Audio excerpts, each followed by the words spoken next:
Saint-Denis compte 19 418 logements sociaux gérés par 30 organismes bailleurs répartis dans tous les quartiers de la ville, dont 12 000 gérés par Pleine Commune Habitat. La ville s'inscrit dans un territoire où la demande est forte. Plus de 26 000 demandeurs enregistrés sur le serveur régional souhaitent un logement à Saint-Denis. Malgré tous les efforts engagés pour construire des logements sociaux, la réponse à chaque demande prend énormément de temps. Un faible turnover de l'offre de logement est constaté sur le territoire depuis quelques années.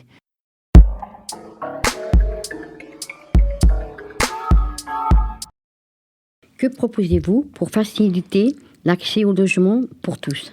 Tout d'abord, le constat que vous faites, c'est exactement le constat vraiment réel des difficultés de se loger en région parisienne. Je commence par la région parisienne parce qu'il faudra bien un moment ou un autre qu'on ait l'État, la région, la métropole qui fasse respecter une égalité sur l'ensemble de la région parisienne. C'est pas possible qu'on continue à avoir des villes qui se disent « moi, je construis pas de logement », voire plus grave, je construis aucun logement HLM, j'ai des amendes, c'est pas grave. En plus, en ayant l'idée quand même assez honteuse de dire « logement HLM, c'est pauvre et je veux pas de pauvres chez moi ». Donc à un moment ou à un autre, il faudra qu'on ait quand même des choses qui obligent. La loi, c'est la loi, et les villes qui ne respectent pas la loi, ça ne peut pas être que des amendes. À un moment ou à un autre, c'est la possibilité de donner au préfet d'obliger à construire du logement, et notamment du logement HLM, celui qui est accessible à tous, dans chacune des villes. Pour revenir à Saint-Denis, parce qu'on est à Saint-Denis, moi je suis extrêmement fier que dans toutes nos opérations, on continue à apporter 40% de logements HLM. Je le vois trop bien quand on fait des rencontres avec les habitants. Une demande sur deux, voire même plus, c'est une demande par rapport au logement. Mon fils ou ma fille cherche un logement, c'est long, il a déjà un dossier depuis 1 an et 2 ans, et pourtant c'est qu'un T2 qu'il veut. Regardez, ma famille a grandi, on est toujours dans un T3. Regardez, j'habite dans l'habitat insalubre. Regardez les conditions dans lesquelles je vis, avec un loyer insupportable. Donc ces questions, elles sont fondamentales. Et si on veut pouvoir loger le plus grand nombre, il faut continuer à faire la part belle au logement HLM. D'autant plus qu'aujourd'hui, le logement HLM, c'est plus le logement qu'il avait fallu construire en urgence, en toute rapidité, notamment dans les années 70, quand il fallait loger les rapatriés à la guerre d'Algérie, tous les migrants qu'on venait chercher pour reconstruire la France, tous les travailleurs qui travaillaient dans les industries en région parisienne. Donc désormais, on fait du logement HLM qui ressemble, et même souvent de meilleure qualité, mot pour mot, à de l'accession. Donc ce logement, il est beau et il est extrêmement utile. Donc moi, tous les candidats, que ce soit le candidat de La République En Marche qui dit on va vendre du logement HLM, que ce soit le candidat Mathieu Notin qui dit moi 40% c'est trop, je vais baisser à 25%, ça veut dire qu'ils ne doivent pas bien écouter quelle est la demande des habitants d'être accompagnés sur le logement HLM. Et donc moi je suis fier que demain, dans les nouveaux projets, on en reparlera, mais Jeux Olympiques, Grand Paris Express, dans tous ces quartiers, continuer à la Plaine, qu'on fasse 40% de logements HLM. Je ne veux pas d'une ville où on aurait des quartiers où il n'y aurait que de l'accession. Et par contre, à contrario, c'est le projet de rénovation de Framoisin. Il faut que dans les quartiers où on ait 100% de logements HLM, arriver à apporter de la mixité, arriver à apporter de l'accession et de l'accession sociale. C'est aussi une demande des habitants. Quand on a fait les rénovations à Sémar, l'accession et l'accession sociale qu'on a fait sur le quartier, à 60%, ce sont des gens du quartier qui ont acheté. Donc on a aussi des habitants d'un quartier qui veulent rester dans le quartier, qui veulent acheter pour se construire un patrimoine pour eux ou pour leurs enfants. Et donc, il faut qu'on soit capable d'accompagner. Donc, cette mixité, elle marche dans ce sens-là. C'est pas en disant on arrête le logement social qu'on crée la mixité. Au contraire, on va créer demain des temps d'attente plus longs sur le logement. Et pour moi, c'est sûrement l'enjeu, c'est pour ça que j'insiste un peu, sûrement l'enjeu le plus important de cette campagne électorale. C'est demain, avec les opportunités à Saint-Denis, est-ce qu'on est en capacité de dire à nos habitants, demain, vous aurez toujours votre place ici au cœur de la métropole, au cœur des commerces, des administrations, de la culture, du tourisme, ou est-ce que comme beaucoup dans le plus grand des silences, quand votre famille grandit, vous quitterez Paris ou vous quitterez demain Saint-Denis pour aller toujours plus loin. Et en plus, on vous regardera d'un mauvais œil en disant vous êtes un futur gilet jaune qui en plus prenez votre voiture, payez beaucoup dans les transports et venez polluer. Donc, pour moi, la question... mais vous avez raison, vous avez dit une chose extrêmement importante, c'est qu'on a aussi un problème de taux de rotation très faible dans le logement HLM. Mais pour quelle raison ? Parce que le logement privé est devenu inabordable. Et donc, il faut vraiment qu'on arrive aussi à ce que le logement privé, que ce soit locatif ou que ce soit à l'achat, on continue à maîtriser les prix. Et ça passe, encadrement des loyers. Moi, je demanderai demain que la loi nous permette de le mettre en place à Saint-Denis. C'est aussi le permis de louer, qui permet de garantir lorsque l'on loue, mais on en reparlera peut-être sur l'habitat insalubre, garantit lorsqu'on loue, que celui qui loue un logement, ça soit un logement de qualité. Et puis, une dernière chose, c'est ce qu'on appelle l'office foncier solidaire. Pour faire bref, essayer de faire comprendre, c'est que Pleine Commune puisse acheter le terrain, et on ne vend que le logement à celui qui est acheteur. Ça ne peut pas être fait partout, mais à certains endroits, ça permettrait d'avoir un achat de logement beaucoup moins cher, et donc de garantir des familles de pouvoir rester ici à Saint-Denis ou sur Pleine Commune. La petite difficulté, c'est que du coup, effectivement, lors de la succession, vous êtes propriétaire que du logement et pas du foncier. Mais je pense que ça permettrait de maintenir les prix. Concernant les logements insalubres, quelles sont vos propositions de solutions ? On a déjà beaucoup avancé. Mais le logement insalubre, c'est une plaie, parce que je ne peux pas appeler ça autrement, et justement qui montre qu'il faut de la régulation publique dans les politiques de logement. L'habitat insalubre, il se nourrit de quoi? D'un habitat qui est ancien sur Saint-Denis, c'est une première réalité, et puis deuxièmement, de propriétaires qui souvent se sont trouvés en difficulté et n'ont plus les moyens de faire des travaux dans leur logement, ou pire que ça, de ce qui devient ensuite des marchands de sommeil, soit sans faire exprès, soit en le portant haut et fort. Et c'est quand je vois des personnes en difficulté, je rachète leur logement. Et puis une fois que j'ai 50% des logements dans un immeuble, j'arrête de faire tout travaux. Je continue à ramasser les loyers. Chaque année, j'augmente les loyers au maximum de ce que je peux augmenter. Donc vous voyez que l'encadrement des loyers est important. Et donc ce sont les gens qui vivent le plus mal. C'est très vrai au centre-ville où on a les poches d'insalubrité les plus importantes, mais on en a aussi à la Plaine, on en a aussi à Pleyel. Donc il faut qu'on travaille sur ces secteurs-là. On a beaucoup travaillé quand je dis ça, c'est qu'on s'est mis dans tous les dispositifs portés par l'État. Le plan national de requalification des quartiers anciens dégradés, que je propose de recontinuer dans la rénovation urbaine, c'est trois systèmes. D'une part, condamner les marchands de sommeil. Et là, je tiens à féliciter Stéphane Peu, notre député, qui, dans le cadre de la loi Elan, a obtenu qu'il y ait des mesures de justice plus fortes contre les marchands de sommeil. On ne peut pas profiter de la misère du monde. La deuxième chose, c'est accompagner les copropriétaires qui veulent faire des travaux, parce que beaucoup veulent faire des travaux et ils ont besoin d'un accompagnement financier, et leur dire, mais on vous accompagne financièrement, mais par contre, on a un architecte de chez nous qui vient voir dans votre bâtiment qu'est-ce qui est le plus utile pour faire des mesures d'économie d'énergie ou pour garantir l'isolation et contre les infiltrations. Et puis le troisième point, c'est dans les endroits où les immeubles étaient tellement en mauvais état, et là c'est de l'aménagement. On a une société d'aménagement, la Soreca, qui achète ces immeubles, reloge les habitants et ensuite reconstruit soit du logement HLM, soit de l'accession pour redonner du neuf et faire reculer l'insalubrité. Bonne nouvelle, parce que quand même, quand ça marche, il faut le dire. Actuellement au centre-ville, l'insalubrité avance moins vite qu'on l'a fait reculer. Donc on est en train d'avoir renversé la tendance. Mais je vais tromper personne, on a encore 10-15 ans devant nous à faire reculer l'insalubrité.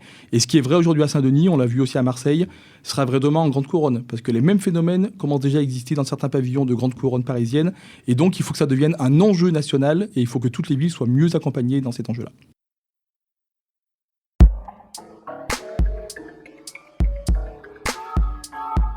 Que proposez-vous pour faciliter l'accès au logement pour tous et pour les jeunes dionysiens?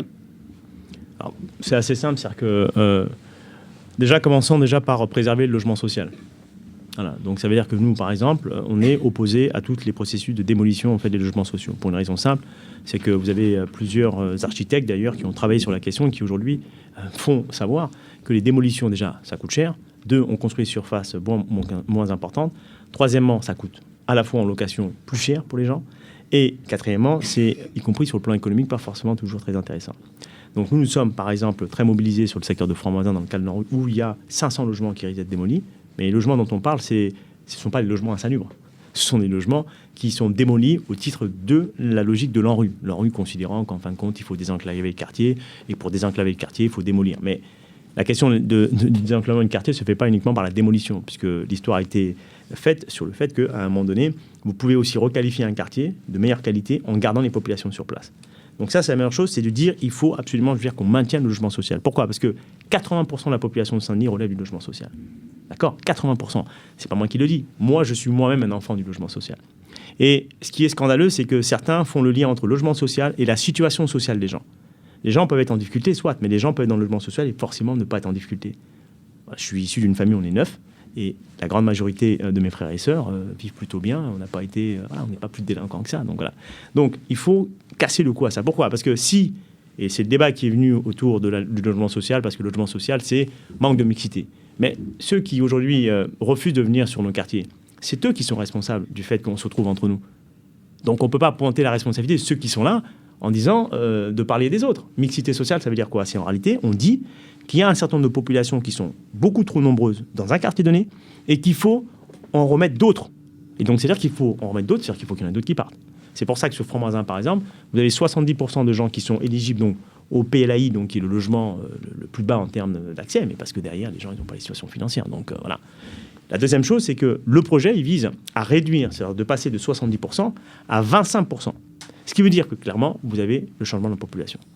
Donc, logement social, bien sûr qu'on ne le réglera pas uniquement à l'échelle de la ville, parce qu'il manque à l'échelle de l'Île-de-France 500 logements. 500 logements. Donc il faut bien sûr que la loi, entre guillemets, passe sur les villes qui aujourd'hui refusent de construire du logement social et qui préfèrent payer la taxe. Et il faut que l'État fasse son travail pour contraindre les différentes autres villes à s'acquitter de ce logement-là. Deuxième chose, c'est qu'à Saint-Denis, les gens, ils ont le droit aussi d'acquérir. On a le droit, quand on a des moyens, on a aussi le droit. Donc nous proposons bien sûr la production de logements à l'accession à la propriété, mais aussi à l'accession sociale à la propriété. Il y a des gens qui peuvent aussi accéder à du logement avec des coûts au mètre carré qui sont maîtrisés pour justement permettre aussi qu'ils puissent avoir ce qu'on appelle le parcours résidentiel, logement social, et puis de l'accession. Puis dernier aspect, qui est le fait que pour ça, il faut maîtriser le foncier. Parce que si jamais on ne maîtrise pas le foncier, on va se retrouver dans une situation où les coûts au mètre carré vont augmenter, et donc ça veut dire qu'il faut maîtriser le coût du foncier pour éviter qu'on se retrouve dans la situation de Paris. Parce qu'aujourd'hui, Paris, les gens ils quittent Paris, 1200, 1300, 1400, 1500 euros le F3. Alors je ne parle même pas de l'achat, puisque c'est entre 6 000 ou 7 000 euros du mètre carré. Voilà, donc on voit bien qu'à un moment donné, la situation de Paris, si on ne veut pas la vivre, alors il faut à la fois conserver du logement, donc 40% de logements sociaux, et qu'il faut atteindre, parce qu'aujourd'hui on n'y est pas, à l'échelle de la ville.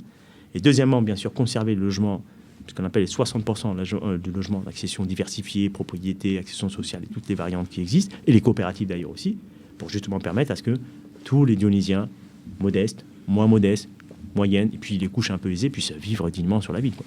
On sait qu'à Saint-Denis, les loyers sont assez chers.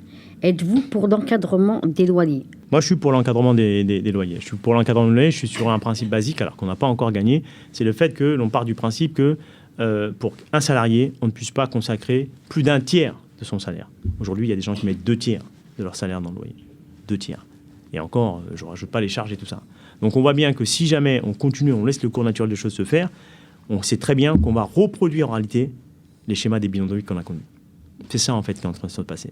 C'est-à-dire que si on laisse ce qu'on appelle le marché en tant que tel décider des choses, alors on va se retrouver au fait que ceux qui sont aujourd'hui dans le logement social, mais ne seront plus dans le logement social parce qu'en fait on produit du logement social à la fois plus élevé, donc c'est-à-dire que leur situation sociale ne leur permettra pas de pouvoir rester dans le logement social, comme ça ne leur permettra de pas rester dans le logement social, soit ils iront plus loin, donc ils iront plus loin, soit dans le 77 et autres, d'accord, ou soit ils seront condamnés à trouver une solution alternative. Donc c'est soit la suroccupation, donc c'est des gens qui vont se retrouver dans d'autres logements et puis ils vont se débrouiller pour payer les uns les autres, parce que clairement ils n'y arrivent pas. Dégradation bien sûr du patrimoine, puisque quand vous êtes beaucoup trop nombreux dans un logement, du coup ça crée des inaudiences, ça crée des volumes de passage, et donc du coup on se retrouve dans une situation qui est complètement conjectionnée. Et donc si l'on ne veut pas se retrouver dans ces situations-là qu'on vit déjà, puisque vous avez des gens qui sont salariés, qui vivent dans leur voiture, vous avez des gens qui sont aujourd'hui qui gagnent de l'argent, qui sont salariés et qui n'arrivent pas, y compris à trouver un logement, parce que les délais sont longs.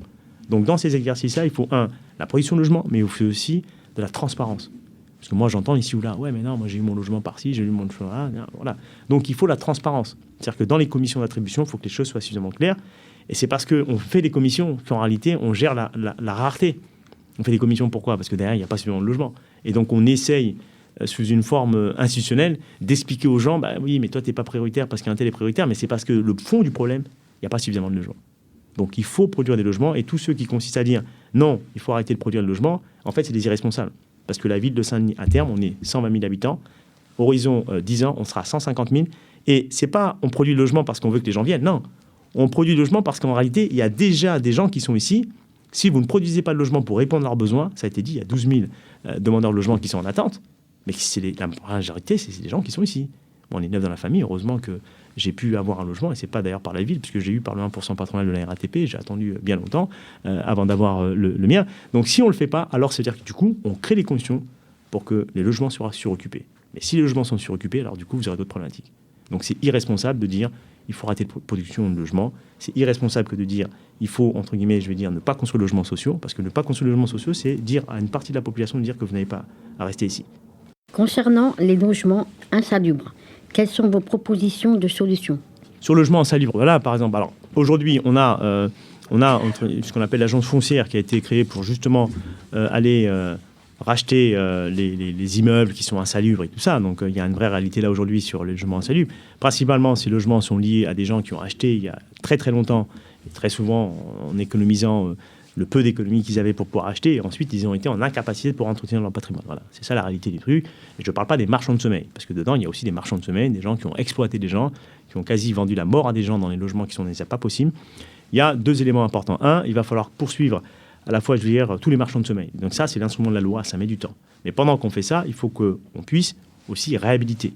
Donc c'est la raison pour laquelle les fonds qui sont aujourd'hui disponibles doivent nous permettre d'à peu près de 50-60 millions d'euros, puisque dans le cadre de ce qu'on appelle le plan, donc, en fait, des quartiers, du renouvellement des quartiers donc, anciens, donc avec un partenariat avec l'État, nous permet d'avoir des moyens financiers pour pouvoir réhabiliter. Alors là, on est plus spécifiquement dans le cœur du centre-ville. Mais en réalité, la question de logement insalubre, c'est pas uniquement dans le centre-ville. C'est à la plaine.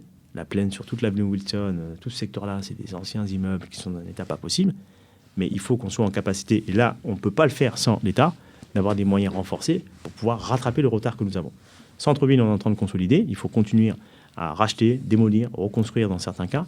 Mais il faut aussi créer les conditions pour que les marchands de sommeil qui sévissent, particulièrement dans le centre-ville, voire même sur la partie mutualité, qu'on en a un certain nombre, voire encore sur le secteur confluent, qu'à un moment donné, on puisse faire passer la loi. Parce que si on ne fait pas passer la loi, on va créer les mécanismes pour que les gens continuent à vivre dans des situations qui sont indignes et avec la mort au bout.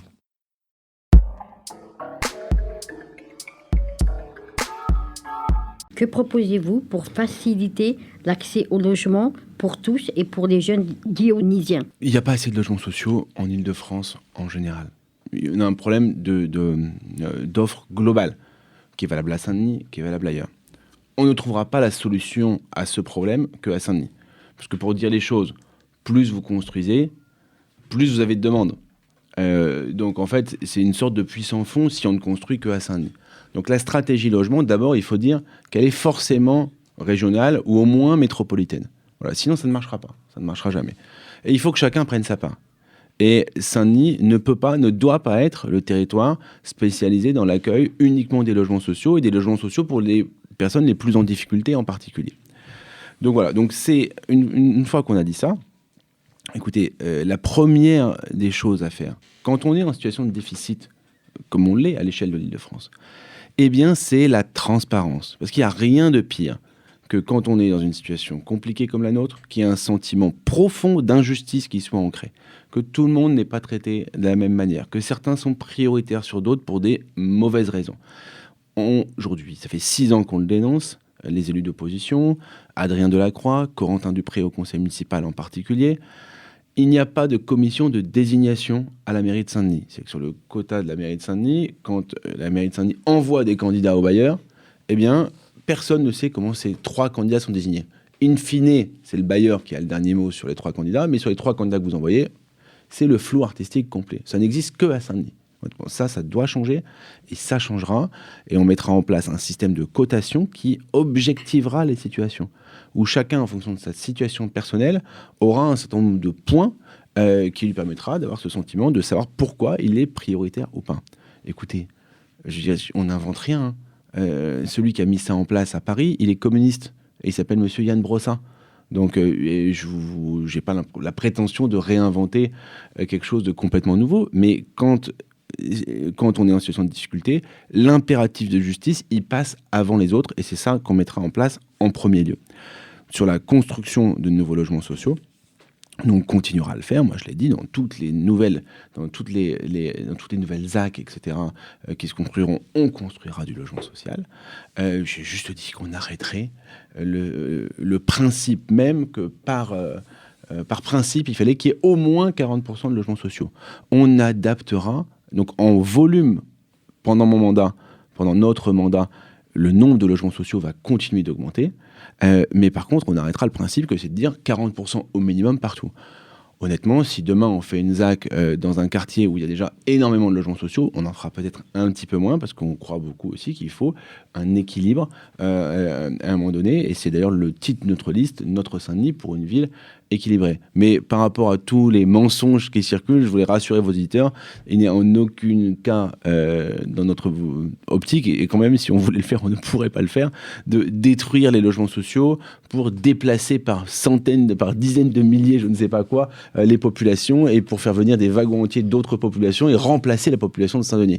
Tout ça n'est pas très sérieux et ne grandit pas ceux qui emploient ce genre d'argument. Parce qu'ils savent très bien ce qu'on veut dire en vrai. Et donc ils détournent complètement, uniquement avec optique de faire peur à la population. Eh bien, ça ne marche pas et ça ne marchera pas. En tout cas, ça ne marchera pas cette fois-ci.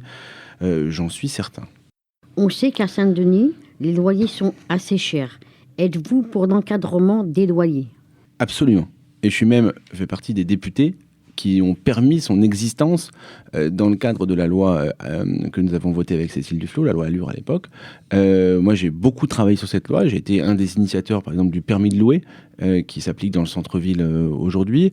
J'étais un des initiateurs du durcissement de la législation contre les marchands de sommeil, notamment par la création de nouvelles peines, comme une peine d'interdiction d'achat de 5 ans, qui est une peine complémentaire qui a été prononcée pour la première fois il y a 3 ans par le tribunal de Bobigny. J'étais assez fier que ça soit enfin cet arsenal juridique utilisé contre des marchands de sommeil. Donc oui, je suis absolument favorable, évidemment. Qu'est-ce qui justifie, à part un phénomène spéculatif, qu'un loyer, il augmente de 25% lors d'un renouvellement de bail?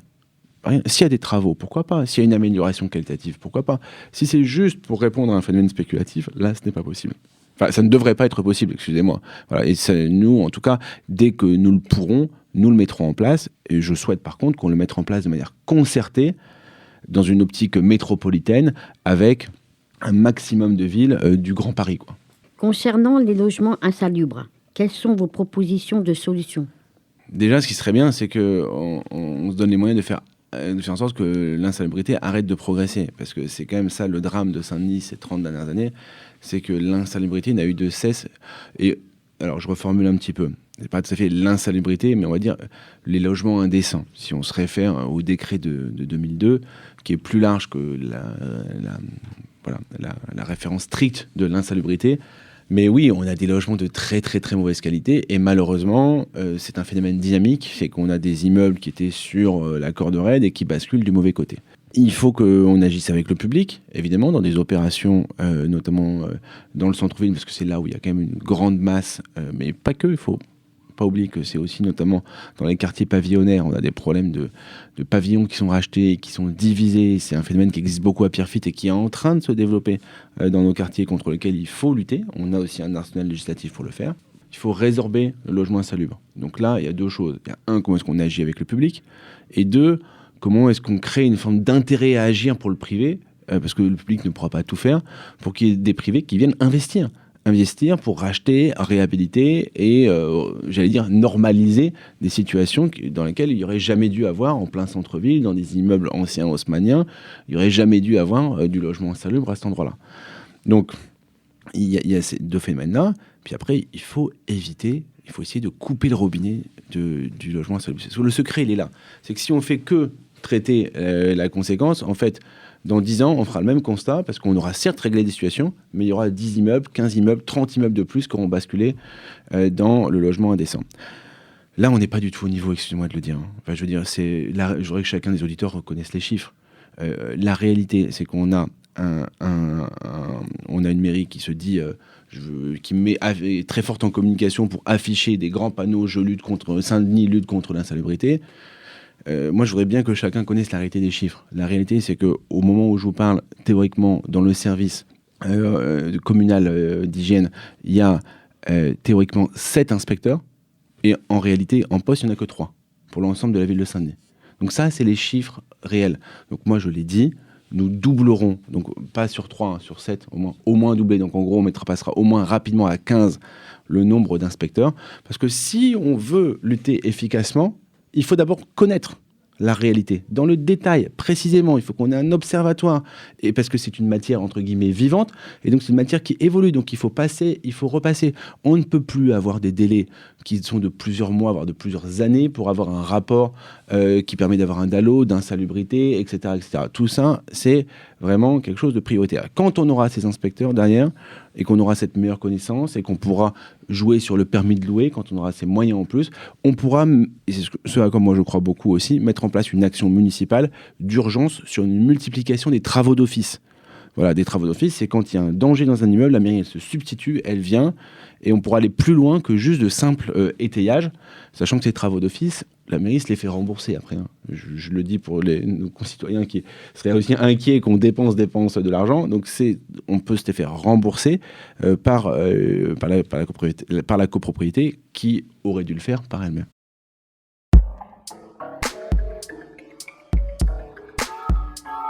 Que proposez-vous pour faciliter l'accès au logement pour tous et pour les jeunes dionysiens? Bon, déjà, vous avez vu, je réponds tout de suite sur les jeunes parce que vous avez vu que dans ma proposition sur la grande école du numérique, on donne un revenu aux jeunes pour aussi leur permettre de s'émanciper, d'être autonomes et de sortir, s'ils le veulent, du foyer et de commencer à avoir vraiment une vie d'adulte. Ce qui est dans cette rémunération, c'est aussi ça, c'est de leur permettre de pouvoir louer leur studio et d'avoir de l'autonomie. Ensuite, deuxièmement, moi, je considère que premièrement, il faut d'abord peut-être arrêter de bétonner partout. Parce qu'en fait, on est en train de construire beaucoup de logements. Ce n'est pas forcément écologique, alors qu'on a énormément de logements insalubres et indignes. À Saint-Denis, il faut d'abord commencer par rénover, par remettre aux normes, et éviter aussi que nos concitoyens dionysiens habitent dans des endroits parfois qui sont indignes et qui portent atteinte à leur santé. Moi, j'ai déjà croisé des personnes qui avaient véritablement des problèmes de santé à cause de leur lieu d'habitation. Donc déjà, résorber l'insalubrité et ça permettra d'augmenter l'offre de logement. Ensuite, moi, j'entends des candidats qui disent qu'ils vont descendre au niveau de la loi à 25%. C'est ça que dit la loi, 25% de logements sociaux. Moi, je ne place pas la barre à ce niveau-là parce que je pense que, premièrement, c'est pas réaliste. C'est mentir aux Dionysiens que de leur dire qu'en 5 ans, 6 ans, vous allez descendre à 25%. Ça veut dire que vous chassez les gens. Alors, ceux qui disent qu'ils sont très sociaux, et moi, je viens du Parti socialiste et de chez Mme Taubira, je leur dis que c'est impossible. Et moi, je ne veux pas que les personnes qui sont fragiles partent de Saint-Denis. C'est pour ça, d'abord, je mets le niveau à 33% parce que j'ai besoin de mixité. Je veux que les gens se mélangent. C'est bon pour l'intégration, c'est bon pour les écoles. Et ce que je fais, moi, c'est que je ne veux pas non plus que les personnes partent de Saint-Denis parce que vous ramenez des classes moyennes. Et donc, j'ai fait cette proposition qui a été testée à Lyon, qui est de permettre aux plus fragiles de pouvoir acheter leur appartement. Comment on fait ça? On a un montage qui permet de séparer en fait le foncier et le bâti. Parce que le foncier, il coûte cher, mais si vous le mettez dans une autre structure et il se finance sur le long terme, vous revenez à un prix qui descend à 20-25% et parfois jusqu'à 30% du logement. Et vous permettez aux personnes fragiles de pouvoir acheter. Et dans certains logements sociaux, on aimerait que les bailleurs acceptent de vendre aux habitants le logement qu'ils occupent. S'ils ont la capacité ou s'ils veulent, ils seront les seuls à avoir cette priorité. L'idée, c'est quoi? C'est qu'en fait, si vous voulez lutter contre les inégalités, ça se fait sur le patrimoine. Et si vous voulez éviter que les personnes fragiles partent, parce qu'en effet, Saint-Denis, avec plus de classe moyenne, ça peut, hélas, se transformer en ville où plus personne ne peut se loger. Il faut qu'ils puissent simplement être propriétaires. C'est ça la véritable solution durable qui permet aux personnes qui n'ont pas des revenus très élevés de pouvoir rester, d'être propriétaires. Et vous êtes sûr, dans ce cas-là, de garder aussi ce qui fait la force de cette ville, c'est-à-dire à la fois une ville où vous pouvez mettre des classes populaires, des classes moyennes, des classes un peu plus aisées. Et c'est ça qui fait en fait que vous réussissez une politique sociale beaucoup plus ambitieuse et vous évitez de concentrer les difficultés dans certaines zones. Et donc voilà, moi, ce que je fais aussi, je mets en place un système de notation. C'est dans la loi Élan, c'est-à-dire que d'ici quelques années, de toute façon, dans toutes les villes de France, on ne peut plus se réunir en catimini et attribuer des logements. Ça doit se faire avec des critères transparents. Et les notations, c'est quoi? C'est dire quand vous êtes handicapé, vous avez des points en plus, quand vous êtes une personne âgée, quand vous êtes une femme qui a divorcé et qui élève ses enfants, et le temps d'attente aussi. Et ça, c'est très important. C'est-à-dire, plus vous attendez, plus vous avez des points. Le résultat, c'est que ça sera plus transparent. Et ce que nous, on propose dans notre charte de l'élu, qui sera signée par chaque candidat chez nous, c'est de remettre les citoyens dans les commissions d'attribution. On fera des tirages au sort de ceux qui voudraient siéger pour que les gens voient très précisément pourquoi on donne tel logement à tel logement. On fait ça parce que je vous assure que moi, ma conviction, c'est qu'on ne peut plus continuer comme ça avec des systèmes municipaux où les choses sont opaques, où les citoyens ne comprennent pas très bien. Ils se sentent victimes d'injustice parce qu'ils ne savent pas pourquoi le voisin a ça et le voisin à droite ne l'a pas. Et vous attendez, vous avez des droits qui ne sont pas respectés. Mais par contre, vous voyez que l'ami d'un tel a réussi à avoir son logement. Ça, on ne peut plus continuer comme ça. Pour moi, il n'y a aucun doute sur le fait que si on ne résout pas ces problèmes de transparence, d'honnêteté, qu'on mette les citoyens dans les commissions pour contrôler ce qui se passe, on va finir malheureusement dans des régimes extrémistes où les gens sont tous révoltés parce qu'ils se sentent victimes d'injustice. On sait qu'à Saint-Denis, les loyers sont assez chers. Êtes-vous pour l'encadrement des loyers?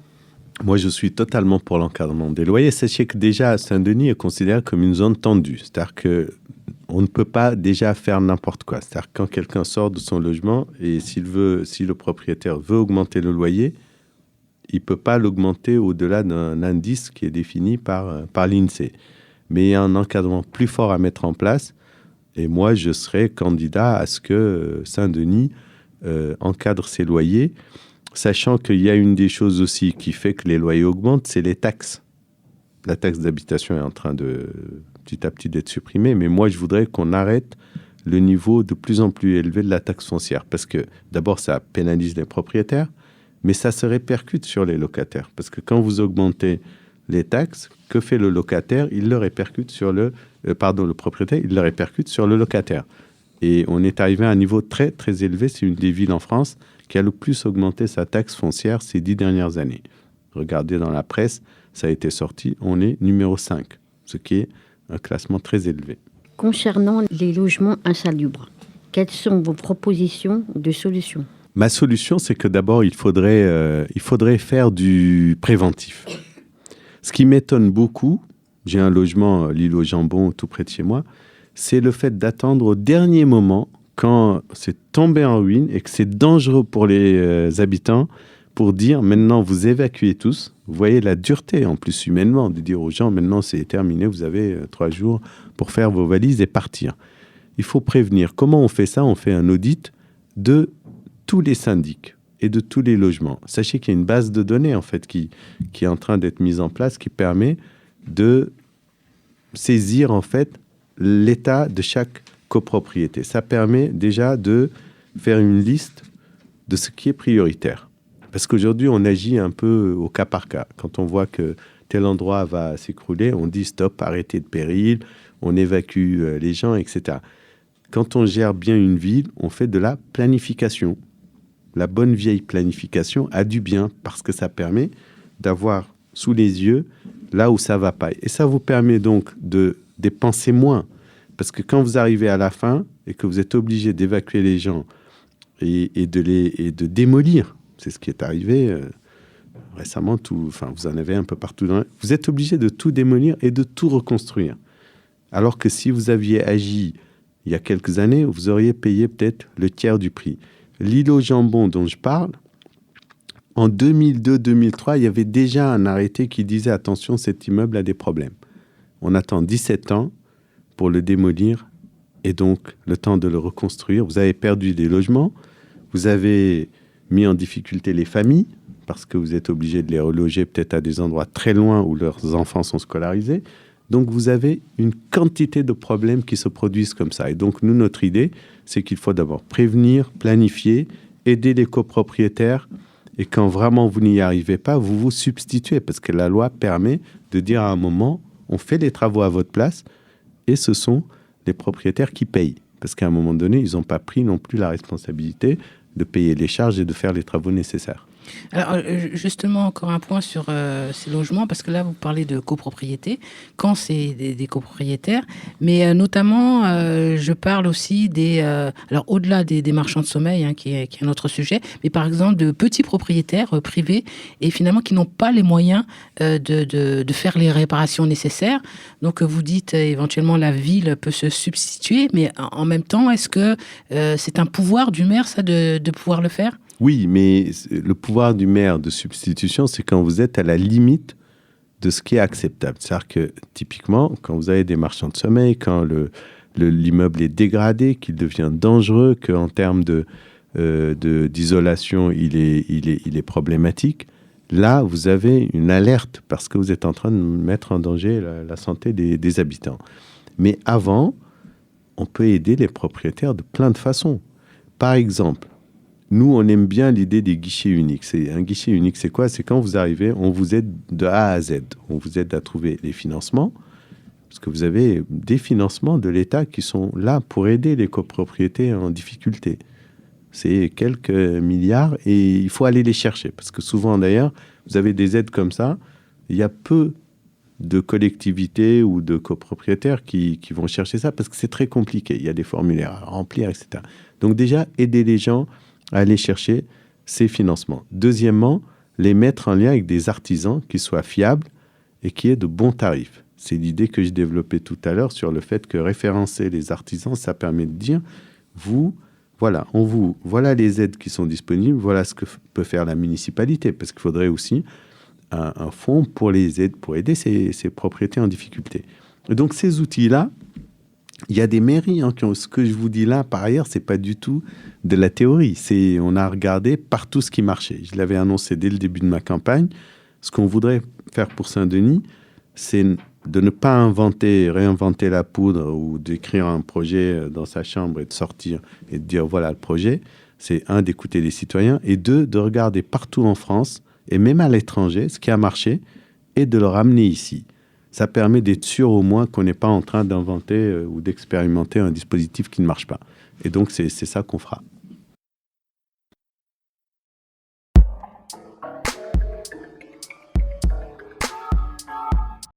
Que proposez-vous pour faciliter l'accès au logement pour tous ?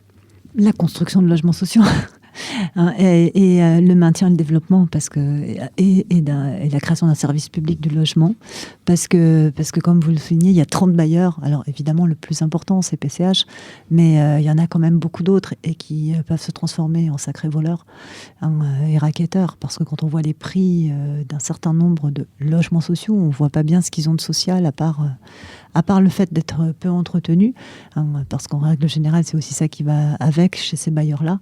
Donc, oui, on pense qu'il faudrait un service public du logement unique qui permette de supprimer ces intermédiaires-là. Deuxièmement, on pense que sur Saint-Denis, oui, il y a un choix politique qui a changé. Il y a quelques années, moi ça fait 20 ans que je suis sur Saint-Denis, il y a 20 ans, je crois que le pourcentage de logement social sur l'ensemble du parc de logement, c'était 57%. Aujourd'hui, on est tombé à 40%. Et quand on entend les différents candidats, et quand certains veulent ramener à 25%, et pour d'autres, de toute façon, aujourd'hui dans les programmes de immobilier qui sont mis en place, au maximum, c'est 30% de logement social. Donc ça veut dire qu'on renonce, il y a une politique du logement qui est faite pour évincer une partie de la population et changer la population de la ville. Voilà. Et nous, on est absolument contre cela et on pense qu'il faut répondre, c'est-à-dire construire, transformer des logements qui ne le sont pas, réquisitionner des logements vides s'il y a besoin, les rénover lorsqu'ils ne sont pas en état et en faire des logements sociaux. Et puis, dans la part de ce qui est construit, imposer qu'il y ait une part de logement social qui soit bien supérieure à ce qu'elle est aujourd'hui. Samia ? Et pour les jeunes dionysiens aussi ?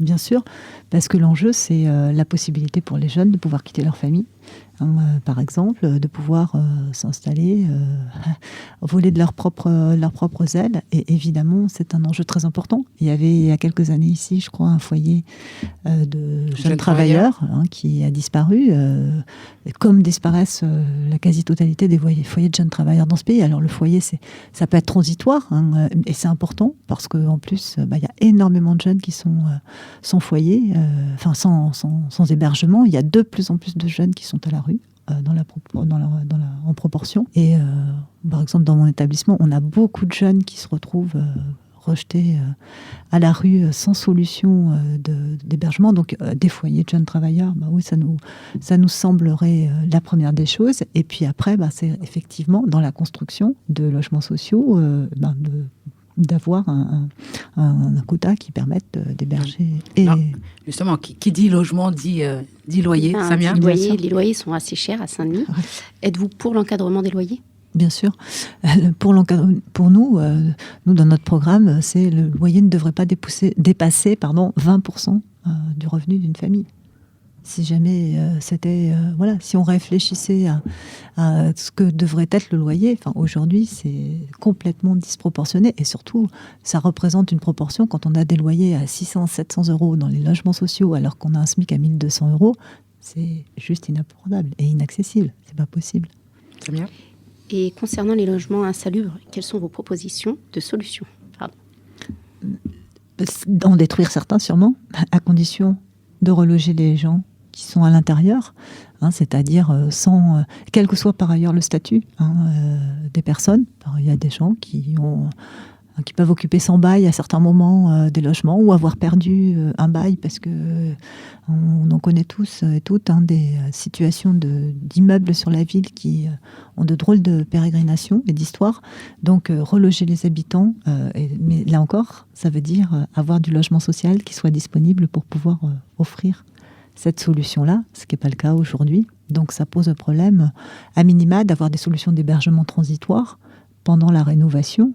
Et de ce point de vue-là, il faudrait que la ville dispose d'un certain nombre de logements, d'hébergements, que ce soit pour ce type de situation ou pour d'autres, peut-être dont on parlera ensuite, par exemple, de femmes victimes de violences et qui sont obligées de quitter leur logement, leur domicile. Oui, il faudrait des solutions d'accueil et d'hébergement, de mise à l'abri, sans parler des personnes qui sont à la rue.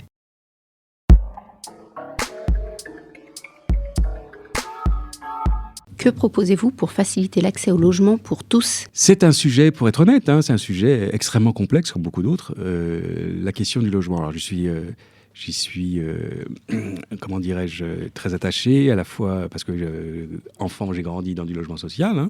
Et puis, c'est vrai que le logement social, c'est quand même le moyen d'offrir une possibilité de logement dans des conditions correctes, dignes, souvent de qualité, à des conditions pécuniaires abordables. Donc c'est quand même quelque chose qui est absolument fondamental. Alors, on a un niveau de logement social par rapport à l'ensemble du parc de logement qui est important à Saint-Denis, mais c'est notre histoire. Et j'ai envie de dire, c'est très bien comme ça. Moi, je ne suis pas pour diminuer le taux de logement social à Saint-Denis, sachant que la population, dans sa très grande majorité, dans une très très grande majorité, devrait pouvoir bénéficier d'un logement social à Saint-Denis. Ça, il faut le savoir. Même si on n'est pas dans la pauvreté ou dans les seuils de pauvreté, la moyenne des revenus des foyers à Saint-Denis fait que l'immense majorité des familles dionysiennes auraient le droit de rentrer dans un logement social. Encore faut-il qu'il y ait du logement social en face. Alors, on a un taux de logement social important. Moi, je pense qu'il faut continuer à construire du logement social. Mais voilà, je ne fais pas de politique politicienne, mais il faut voir qu'au niveau national, l'arbitrage qui a été fait n'est pas favorable au logement social. Je passe sur les détails parce que ce serait trop long, mais au niveau national, clairement, la question du logement social n'est pas prioritaire.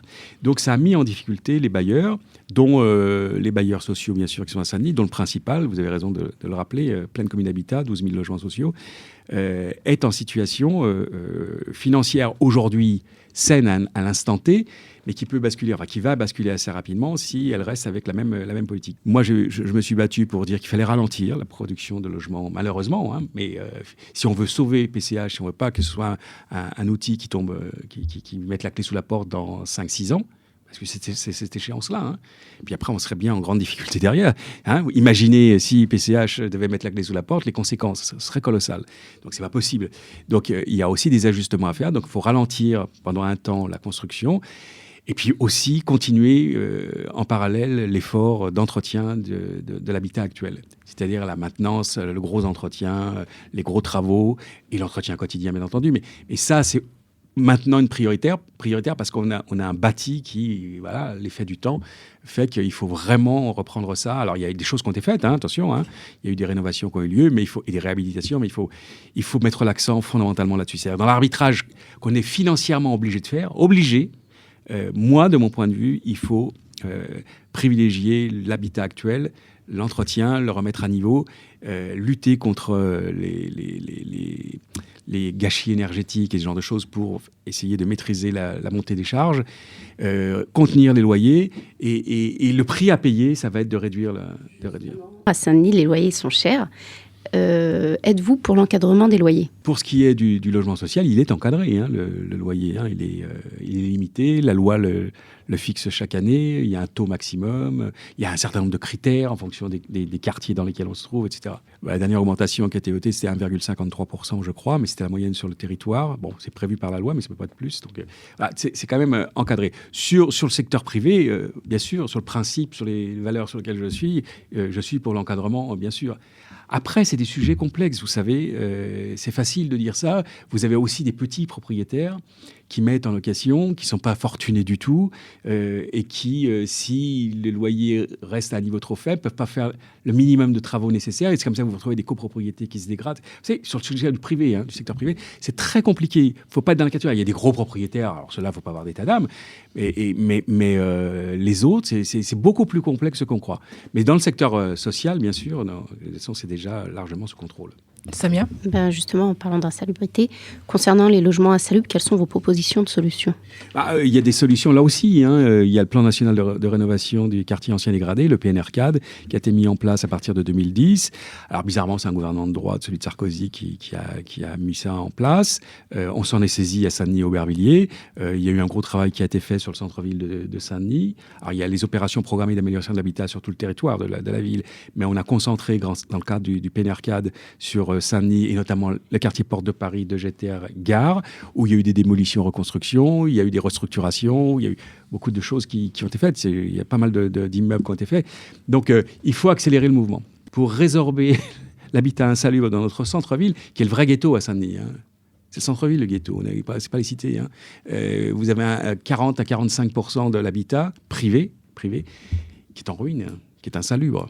Voilà. Donc ça, quand vous savez ça, vous dites, ce quartier est dans un état, au rythme où on est, il faut attendre 2060, voilà, pour résorber. 2060. Voilà. Donc ça interroge. Ça veut dire que si on veut aller plus vite, il faut plus de moyens. S'il faut plus de moyens, il faut d'autres arbitrages. Et c'est peut-être aux dépens de grosses réalisations qu'on fait à la plaine.